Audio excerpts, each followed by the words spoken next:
Hi friends, welcome to Mek'skitchen.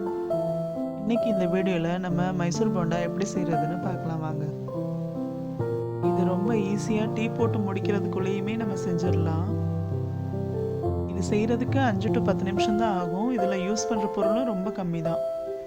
இதுக்கு தேவையான பொருள் பார்த்தீங்கன்னா மைதா 1 கப், தயிர் 1 கப், அதை பீட் பண்ணி வச்சுருக்கேன். உப்பு தேவையான அளவு, கொஞ்சம் கொரியாண்டர் லீவ்ஸ், ஒரு க்ரீன் சில்லி கட் பண்ணி வச்சுருக்கேன், கொஞ்சம் cumin seeds, 1/2 tablespoon baking soda, 3 tablespoon rice flour. இதில் வந்து cumin seeds, coriander, green chilli வந்து நீங்கள் ஆட் பண்ணாமலே ப்ளைனாக பண்ணலாம். ஆனால் அவ்வளோ டேஸ்ட்டு நல்லா இருக்காது, அதனால் ஆட் பண்ணியிருக்கேன். இப்போ அடுப்பில் எண்ணெய் வந்து ஹீட் பண்ண வச்சுருக்கேன் டீப் ஃப்ரை பண்ணுறதுக்காக. இப்போ ஒரு பவுலில் இந்த தயிர் ஊற்றிக்கலாம். நான் ஆல்ரெடி பீட் பண்ணி வச்சுருக்கேன். நல்லா கெட்டியான தயிர் எடுத்துக்கோங்க. இப்போ அதில் அந்த மைதாவையும் சேர்த்துக்கிறேன்,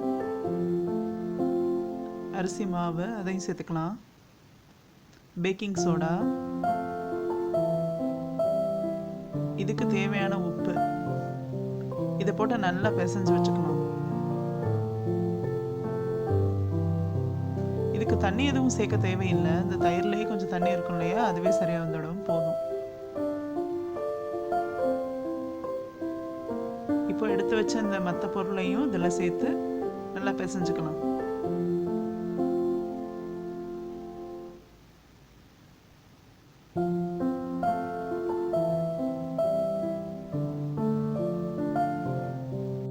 இப்போ மாவு நல்லா பிசைஞ்சாச்சு. இந்த கன்சிஸ்டன்சி பார்த்துக்கோங்க. இதில் வெங்காயம் சேர்க்கலான்னா மைசூர் போண்டாவில் வெங்காயம் சேர்க்க மாட்டாங்க.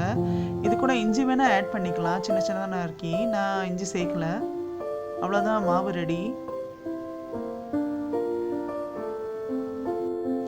எண்ணெய் நல்லா காஞ்சிடுச்சு. இந்த ஸ்டேஜில் கலந்து வச்ச மாவை வந்து ஒரு மீடியம் சைஸில் பால்ஸாக போடுங்க. ரொம்ப பெருசாக போட்டுறாதீங்க. பேக்கிங் சோடா சேர்த்ததால அது இன்னும் ரொம்ப பெருசாகும். அதனால் முடிஞ்ச அளவுக்கு மீடியம் சைஸ்லேயே போடுங்க.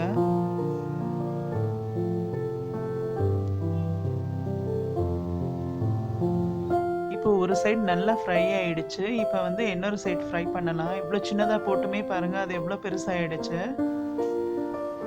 இப்போ இன்னொரு சைடு போட்டு நல்லா ஃப்ரை பண்ணி எடுத்துக்கலாம். இப்போ இது 2 சைடுமே நல்லா ஃப்ரை ஆகி கலரும் சேஞ்ச் ஆகிடுச்சு. எண்ணெயும் அவ்வளோவா இழுக்கலை. ஸோ நல்லா ஃப்ரை ஆகிடுச்சு. இப்போ இதை எல்லாத்தையும் எடுத்துடலாம். இப்போ நம்ம மைசூர் போண்டா சூப்பராக ரெடி ஆகிடுச்சு. வெளியில் பார்க்க ரொம்ப கிறிஸ்பியாக இருக்குது, ஆனால் அதே டைம் உள்ளே வந்து ரொம்ப சாஃப்டாக இருக்குது. எல்லோரும் கண்டிப்பாக ஒரு டைம் ட்ரை பண்ணி பாருங்கள்.